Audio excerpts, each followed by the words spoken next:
Onam പിറന്നാലും Adimali bus stand വെള്ളത്തിൽ തന്നെ. കഴിഞ്ഞ കുറെ നാളുകളായി അടിമാലി ബസ് സ്റ്റാൻഡും പരിസരവും മഴവെള്ളത്താൽ ചുറ്റപ്പെട്ട് കിടക്കുകയാണ്. ഓണമായതോടെ തിരക്ക് വർദ്ധിച്ചെങ്കിലും അടിമാലി ബസ് സ്റ്റാൻഡിലേക്കുള്ള റോഡ് പുനർനിർമ്മിച്ചിട്ടില്ല.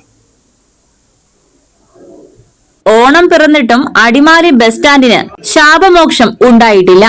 അടിമാലി ഗ്രാമപഞ്ചായത്തിന്റെ നേതൃത്വത്തിലാണ് ടൗണിലൂടെ കടന്നുപോകുന്ന ഓടകൾ ശുചിയാക്കുന്നതിനുള്ള പ്രവർത്തികൾ ആരംഭിച്ചത്. മാസങ്ങൾ പിന്നിട്ടിട്ടും ഓടകൾ പൊളിച്ച് ശുചീകരിച്ചെങ്കിലും ബസ് സ്റ്റാൻഡിലേക്ക് പോകുന്ന റോഡുകൾ പുനർനിർമ്മിച്ചിട്ടില്ല. ഇത് ബസ് ജീവനക്കാരെയും മറ്റു വാഹനങ്ങളെയും യാത്രക്കാരെയും ഒരേപോലെ വലയ്ക്കുകയാണ്. ഉത്രാടനാളിലുള്ള തിരക്കിലും ബസ് സ്റ്റാൻഡിലേക്ക് കടന്നുവരുന്ന കാൽനട യാത്രക്കാർക്ക് ഒരുപോലെ ബുദ്ധിമുട്ട് സൃഷ്ടിക്കുകയാണ് ഈ വെള്ളക്കെട്ടുകൾ. അധികൃതരുടെ പല പ്രാവശ്യം അധികൃതരെയും പഞ്ചായത്തിനെയും ഇതിനെക്കുറിച്ച് നമ്മൾ ആവശ്യത്തിനുള്ള കാര്യങ്ങൾ നമ്മൾ പറഞ്ഞു ബോധിപ്പിക്കുകയും അവരെ മനസ്സിലാക്കിയെടുക്കുക.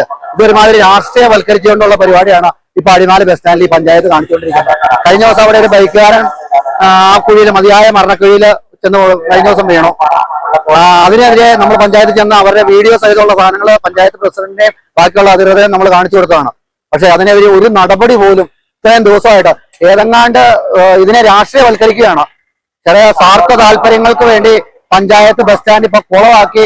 കുളം ഇത് പെരുമ്പാവൂരത്തെ കാളച്ചന്തയുടെ അവസ്ഥയാണ് ഇപ്പം അടിമാലി ബസ് സ്റ്റാൻഡ്.